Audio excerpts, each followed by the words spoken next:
Бритни Спирс застана во одбрана на Џастин Бибер откако беше критикуван бидејќи стави фотографии од себе со својот син во промоцијата на неговиот албум Swag 2.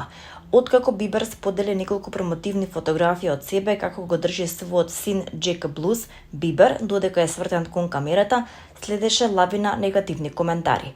Спирс одлучи повторно да сподели една од фотографиите на Џастин со опис: "Срам да им е на оние што осудија.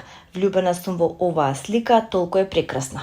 Џастин редовно споделува фотографии од својот син на социјалните мрежи без да го покажува неговото лице. Тој исто така сподели објава со својот син вчера на која се гледа како поминуваат квалитетно време заедно како кајакаат според People. Објавата на Бритни Спирс дојде кратко откако таа се осврна на неговиот брак со Сем Асгари во објава споделена минатиот месец. "Ние сме само луѓе, толку сме кревки, најтешките години од мојот живот беа кога моите два сина не беа со мене 3 години. Бев отсечена од повици, пораки и во шок се сеќавам дека мојата тајна за преживување беше негирање и многу солзи. Чудно ми е што Сем и јас бевме во брак, но сето тоа ми се чинеше како лажно одвлекување на вниманието, што ми помогна да се справам со проблемот", рече таа претходно.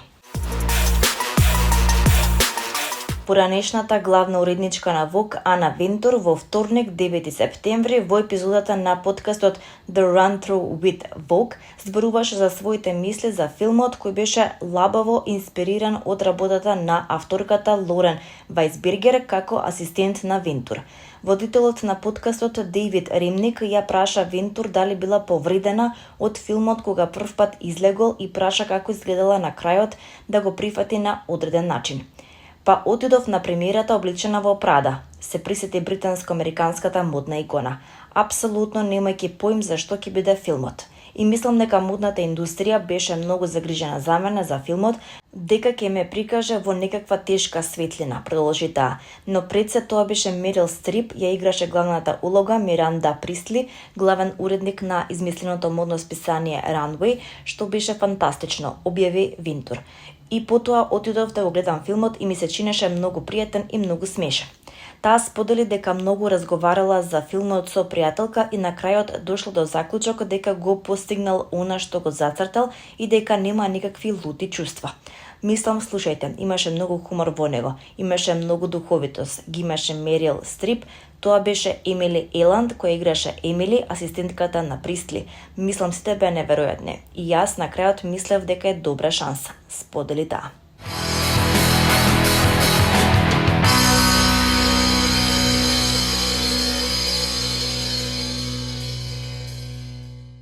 Македонскиот филм Силјан во режија на Тамара Котевска и во продукција на Конкордија е годинашниот македонски кандидат за наградата Оскар за најдобар интернационален филм.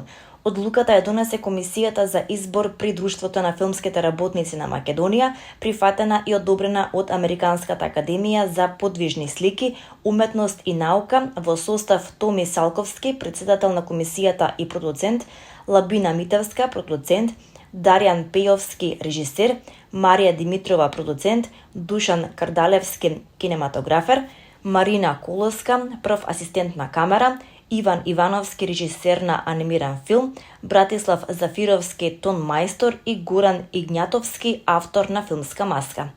9-члената комисија одлуката ја донесе едногласно. Годинава комисијата избираше помеѓу 3 извонредни македонски филмски остварувања и тоа: Диџеј Ахмет на Георги Унковски во продукција на Синема Футура, Силјан на Тамара Котевска во продукција на Конкордија и Планината не оди никаде на Петра Селишкар во продукција на Сенепејч Продакшн.